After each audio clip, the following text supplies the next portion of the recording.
Thank you, Kelly. Yeah, before I dive too deep in, just a super quick intro on myself. I'm John. I've been with us for a little over 7.5 years, and I wear a lot of hats, but I work with a lot of people to help set them up for success and point them in the right direction when they feel lost. So that's kind of the high level overview there. But yeah, today we're going to take a look at user permissions and kind of some general tips and tricks around those. So I'll go ahead and share out my screen. And I'm a big fan of the annotate tool, so I'm just going to drag that here accordingly. Now, before we dive too deep into anything, just to kind of start things off, I like to kind of go through a couple quick little overview details here. Realistically, this is really just going to be relevant for anybody who's like a super admin, company admin within their account. Um, but the general idea here is that with Asset Panda actions and various other functionalities, you may not want every one of your users to be able to do everything. You may not want a lower level user to change how the system is structured or deleting items and losing where that information is. And so that's going to be the kind of general idea of user templates. Um, we end up recommending that 100% of users have user templates because it's a lot easier to identify different roles and what level of access they have at quick glances, and fine tuning those permissions when you have multiple people of the same role. Up here in the top right gear icon, I'm currently sitting in the user configuration page, and you can kind of see I have some example personnel here with different user templates connected to them. Now, if I click on here to the top right gear icon and click on user templates, we'll be able to see that I've set up a lot of user templates previously. Now, we might take a couple quick glances through a couple of these, but I figured what we would do is we would build a couple from scratch just so we can kind of see what that general thought process is. But then we'll still go ahead and kind of take a look under the hood on how some of these are set up just to kind of get some ideas churning with the various possibilities that we can do here. Now, the very first thing that I personally recommend for every super admin, company admin of the account is that internally it can be pretty beneficial if you create some kind of internal cadence for yourselves, maybe to check once a month or so through all of your user templates just to kind of make sure that they are still looking good with how they are. Whenever you are setting up user templates, I like to think of them as, are they going to service their need for what we need right now? If you're just getting started, you might create some lower level users who have a little bit more access than what you want them down the road. So after a couple of months, you might want to go back in and reduce their access accordingly, or vice versa, things like that. So to get started, I'm going to go ahead and create a brand new template from scratch just so we can kind of get some of the basics out of the way. I'm going to click on add new user template, and we'll just go ahead and call this something like task manager for the sake of this. Now we do have the option of duplicating settings from other templates, but we'll talk about that here briefly, or talk about that here shortly.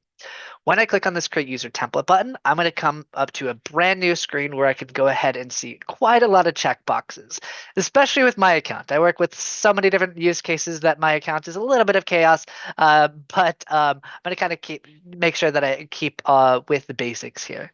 The very first thing here is that if you are building a user template from scratch, then they initially have full rights, and we definitely want to trim them down accordingly. Up near at the top left, permission to edit configuration. This I like to summarize as mostly backend access with a few exceptions. So, for example, these first few rows could allow them to completely change how the system is structured. They could delete a group, they could edit fields in the backend, they could completely destroy your workflow actions, and other such details along those lines. Usually it's not malicious and it's accidental, but again, we want to make sure that we don't leave room for error by mistake. So what I typically do is I would deselect all of these, and then I might promote access accordingly based on what I want to go for. And I'm a weird person. I like to work my way from the bottom to the top on this one. So I might say, hey, I want them to access their own personal settings so they can change their password or other such details like that. Maybe want to give them access to dashboards, especially if they're looking at things from a high level here and there. Maybe you're giving them access to generate barcodes, even create new types of barcodes, or maybe they're just generating, or maybe they don't even do anything along with those, and you have configured barcodes from like a vendor. So this might be completely irrelevant. Next up is, do they want to see reports? Most users I would typically see view reports on, and then add reports. If this is kind of like an upper echelon type user, then we might give access to add reports. But I would be always very hesitant to give access to edit and especially delete reports for any user who's not some kind of like super admin or similar type role. As an example, we might have like a super admin and maybe like some kind of sub admin role that has edit, but past those two top level roles, most users do not need edit access for reports. Now, one other final thing is I also like to think of user templates as their role from an asset management perspective and not necessarily their job title. So you might have like an executive level role who might have less access potentially, things like that. As we scroll down below, this is where we can go ahead and start taking a look at all of the other groups. Again, mine's going to be a little bit of chaos just because it's quite a lot, but I'm going to kind of keep with the traditional groups that we would typically see: employees, types, locations, rooms, assets. We might even have a couple of others that we might take a quick peek at as well. Also, super quick side note, just because I saw a question here. There was a question of what is the standard out of the box Asset Panda user template permission. There is technically no out of the box templates that come with the account. You kind of have to build them on your own, but the very first one that you build by default will have full access. And the idea is that you're going to start trimming those down accordingly.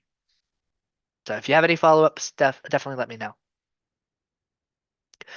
Um, okay, and then with that said, at this point in time, I've opened up the asset section here, and this is basically a bread and butter. It's what we're going to live and breathe in 99% of the time or so. And so at this point in time, we would kind of determine that very first row.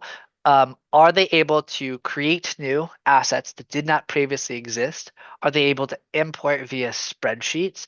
Are they able to do direct edits without even performing actions? Do we want to give them access to delete records or potentially archive records? I would say in the vast majority of my accounts, even a role such as manager would look something a little like this. Maybe they can add assets, but they cannot import, edit, or delete. But very potentially, you might make some kind of like upper echelon manager who you might give access to import. But import is usually going to be kind of the top two roles, if that. Again, it's usually a super admin type role or similar that might be responsible for imports. But again, you might have some kind of like tech guru who's really comfortable with spreadsheets and imports. So you might make a custom role for them.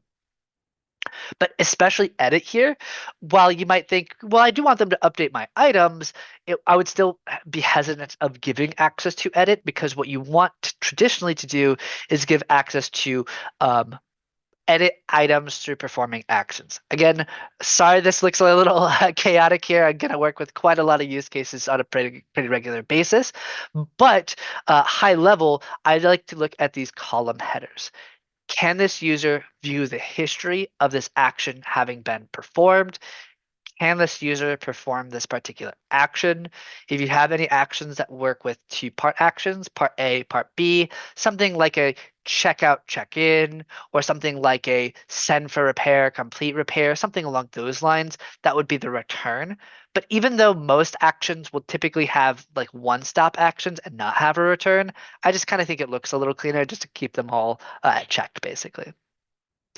And then similarly, group actions, 99.99% of the time, if you can perform an action, you can perform a group action as well. I honestly could probably count on one hand how many times I've seen somebody who did not want to do group actions in my 7.5 years. And then the final thing here is delete history. So we definitely would recommend avoiding delete history for anybody who's anybody who's not a super admin. Now, as we start creating other templates, you can kind of fine tune these accordingly and say, hey, I want this user to have less and less access accordingly. But for now, this is going to be the starting point here. Next up, we would then take a look at some of these other fields or some of these other groups, especially the foundational groups. So buildings, rooms, and asset types. Well, it kind of depends on who we're talking to on when we would recommend this or not. But again, if we're starting from scratch, we literally are coming from pen and paper, then we might temporarily give access to add in new buildings and new rooms that come across them. But similarly, after a couple of months, if we feel like everything is accounted for, we might then trim that out and just let the super admins manage it from there. So again, let's just say that I'm starting from scratch, pen and paper. that might look something like this. I can add new buildings, and then a couple months later, I can no longer add. And very similar with rooms. If we come across a room that we haven't accounted for quite yet, then maybe we give access to add those as well. And kind of same thing with asset types. So again, usually it's kind of super admins who can manage this, but honestly, probably in about 50% of my accounts, they might actually give access to add for managers for a very long time as well. And then for employees. So even though I mentioned earlier, may not necessarily be a manager job title, and they're more so like an asset manager, they might still be really involved um, with who is being brought on board onto various teams. And so they might be able to add in new personnel records into the system. I also want to make sure that I avoid confusion. This is not users who can log into the system. This is just to whom an asset might be assigned to. So, like I said, I do have a lot of other things down below, but for now, I'm going to kind of skip a lot of those, except with one minor exception, which is departments, because it's going to come circle back to a conversation we'll talk about here in a few minutes. So again, for now, I'll do add and view, and I'm going to go ahead and save and close. Now, all in all, I've been with this here for a while, so I would tackle it pretty quickly. But the idea there is that you're going to go through each one of those like primary checkboxes, whether they can add, edit, delete, what actions they can perform accordingly with a fine-tooth comb, with the idea that this is going to serve us for a good period of time. And once you've created that first template, the nice thing is that when you get ready to start creating the next template, you do not have to start from scratch. You can duplicate the settings that you've done so far and go with the next one in that sequence. Now, generally speaking, the next one that I would see it would be something called like technician or field user or general user or something along those lines. It's kind of like your more day-to-day people who might be logging in, but they don't need quite every bit of access. And so I'm going to click on create user template. And when we get there, the very first thing that I would do in the top left section, the report section, I would basically say, hey, you know what? This user probably doesn't need to create reports. We probably don't need to see 1,000 reports. We probably only want the managers and the super admins to be able to control what reports exist. And then from there, I like to just kind of minimize this so it's out of the way and less confusing. And down below, I'm going to go ahead and open up my departments, my employees, my asset types, my rooms, my buildings, and my assets. And everything that we did before is still present and taken care of for us. And so again, it kind of comes back to that conversation of if we're starting from scratch, we might give them access to add manually. But let's say we've already done a pretty strong onboarding internally and we're just kind of rolling this out to the next phase and all of our assets are effectively already there. We might even redact this access. So this isn't even on their plate to worry about. And then we steer towards what actions we want them to perform. Now, a general user, field user, technician type role is usually involved with a good chunk of the actions, but they may not be responsible for everything. And so the first one that I like to go to is the dispose action. Well, dispose is not necessarily a delete. It is still marking an item as reaching its end of life. So typically you would see that in kind of the higher level user roles. Maybe even something with like mark as lost and mark as sold, since those are similarly end of life type statuses. But now we start seeing stuff like damages and repairs, and this might be something that we want them to be able to account for. If an item is damaged, honestly, most users would have an access to that kind of action. Repairs kind of depends on the role. If they're pretty involved with repair details, then you might give them access to it. But if it's more like a general user from like an IT office, then maybe it's not their wheelhouse. Similar conversation would be maintenance, inspections. Again, if they can do damages and repairs, they typically could do like inspections along those lines. I'm going to kind of skip this one because this is pretty niche here. And then we have transfer locations and transfer departments. So for this, transfer locations would be very common. Transfer departments would be a little bit more rare. So maybe they can see the history of this action, but they're not responsible for it. And maybe that's just managers exchanging equipment across the different teams. Then we get into kind of like our deploy to job site, checkout, check-in workflows. And so this really depends on who we are talking to. I might be checking a piece of equipment out but I may not be the one who is logging it, if that makes sense. I might be some random John Smith who has an equipment that is being issued to me to go out to a job site, but I may not be the one who's responsible for logging it, or I might be responsible for self-logging that I am doing it. Or on the flip side, I'm the manager checking it out to one of my employees, um, or again, I might be checking it out to myself. For now, I'm going to keep it kind of here because, again, it's kind of a 50-50 conversation based on who we are talking to, that we could deploy it out, we could check it out, things like that.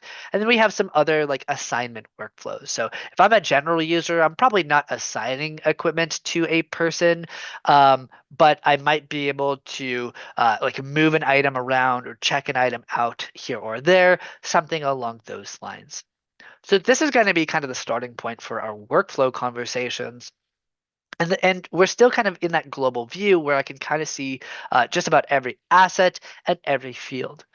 But we might get to the level of we say, hey, you know what? This particular user, maybe I actually don't want them to see certain fields. So if you wanted to, you could actually get incredibly granular with like what reports they could see or what fields they could see.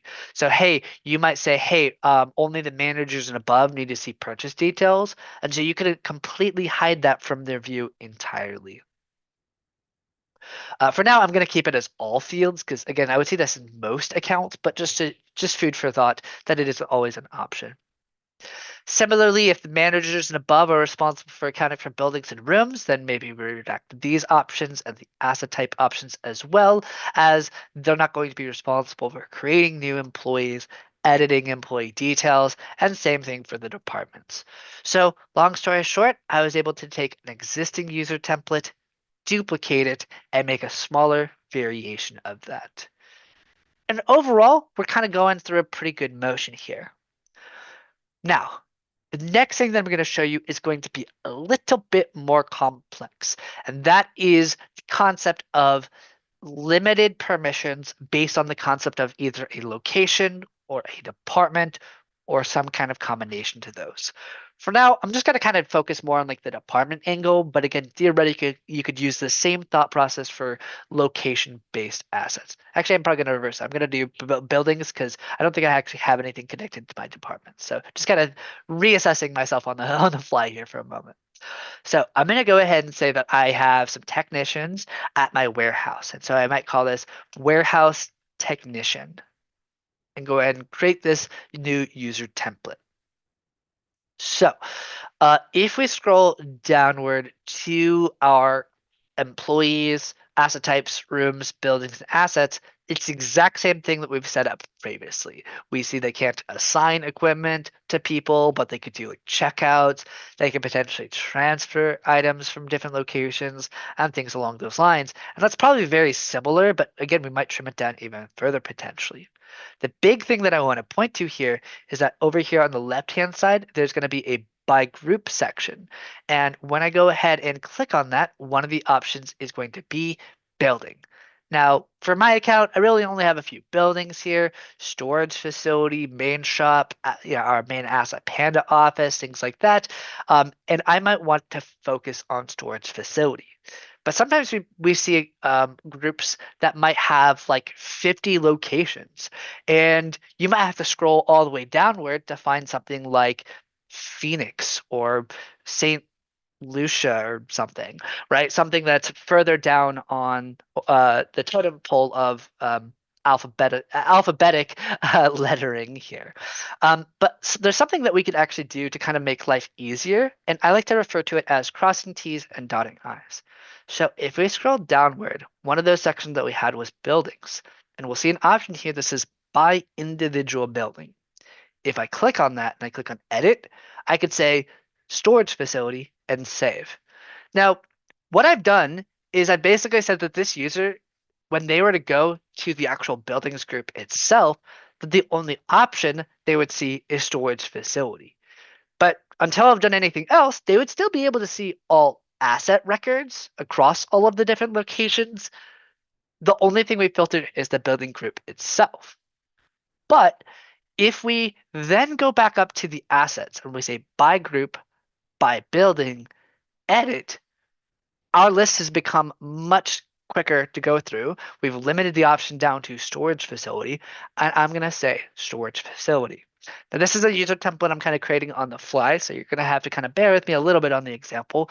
But imagine you log in and the only items that you see are items at one specific location. So rather than looking at 100 something items or 1,000 something items, I'm looking at 16 in my account or 160 in a live account, something along those lines. A much more small scale set of items that's easier to churn through, and I'm not messing with any one of my other teammates' data from other facility locations. That's basically the idea. I can only see storage location, the building, and I can only see assets tied to the building storage facility. Crossing T's, dotting I's. I use weird analogies. Um, but in any case, you can kind of use this same thought process for things such as departments as well. You could say, hey, I only want this user to see assets tied to facilities or tied to IT. Or you can compound them and say only items that are facilities at storage facilities. So you can kind of get incredibly granular if you really want to. Just note that it does mean that it is going to be quite a lot more to manage potentially. So we've gone through quite a lot. I haven't seen any other new questions, but as a reminder, there is a Q&A section. So by all means, if there's anything in particular that I'm covering that you want me to do a deep dive follow-up on, feel free to go ahead and throw that in. Or if you're just kind of theory crafting options, by all means, feel free to go ahead and share those as well. So now that we've gone through a few that I've built in front of us, I'd like to go ahead and kind of preview a few of these others that I've created in my own account here as well. So as an example, I might have a general user here and they might be pretty minimal, but maybe they can only do add only, or maybe they have like a read only user or something to that effect. Again, it's been quite a bit since I've touched these, but let me go ahead and open this up just to kind of poke our head under the hood and we'll talk about whatever we see. So first things first, they cannot create new reports, so that's a good thing.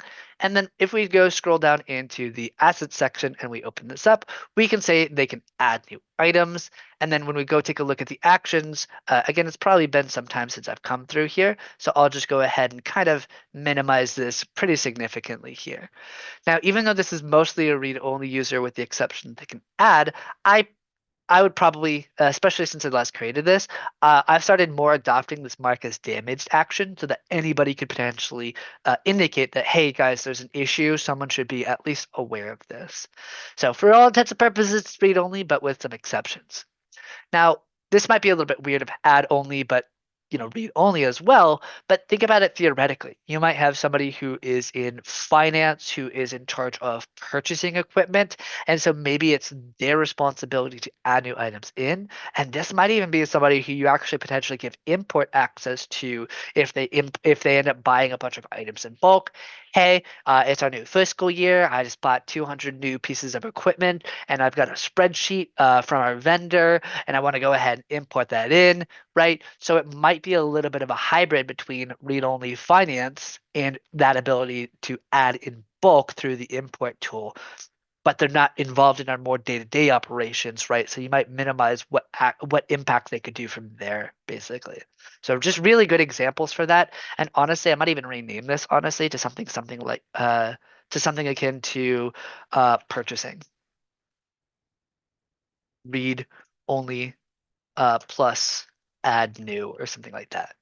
So that's another thing is we can always rename these, and similar to the point at the start, we can evolve these user templates based on how we start reinterpreting things. So despite the fact that I created that probably a year or two ago, and it's been a while, as I look back on interactions, I might decide to fine tune user templates to evolve with my own needs as well. So. And then there's going to be something else that I'm going to show us here that I'll be honest is incredibly niche. There is a feature in Asset Panda that is referred to as using user fields for the purpose of limiting who can see what based on what's assigned to them. I want to emphasize that this is definitely not for everybody. In my 7+ years, I can probably count on maybe 15 fingers how many people have actually used this, but there's always the chance that it might be something that you generally want to consider. Just note it is pretty complicated to manage, so just full disclosure there. Jokingly, I refer to it as me, myself, and I. And if I click on edit here, there is a field type that we have called user. Because of the fact that a field exists, when we go into that respective assets group, one of the options for the by group checkboxes, akin to what we did earlier, is user assigned to me, as I named it. And we have this thing called bracket me. So again, me, myself, and I. When I log in this user, as in log into this user, the only items I can see are items connected to me, myself, and I, and nobody else. So again, there's going to be a lot of nuances involved in that. From a filtering and reporting perspective, it is a little bit more complicated. But if we're talking about the simplicity of saying I want 100% of my employees as users in the account and everybody to be able to log in, see what they have assigned to them, and nothing else, that is always an option for us to do. Again, I would always be hesitant to recommend it because of how few times I've seen it, but I still like to make sure that you guys are informed that there are always plenty of options that we can consider for your user roles. All in all, I know we've gone through quite a lot, but now that we've seen a lot of this from the back end, I do like to at least kind of demonstrate some examples of minimal users and what they might see from a more day-to-day operational perspective. So I have a couple of these users. We'll take just a quick glance through on what they look like. So I have my warehouse guy role. So bear with me just a second here. I'm basically going to go ahead and log in as this user. We have kind of a temporary ghost in tool, so bear with me while I flip over to that user.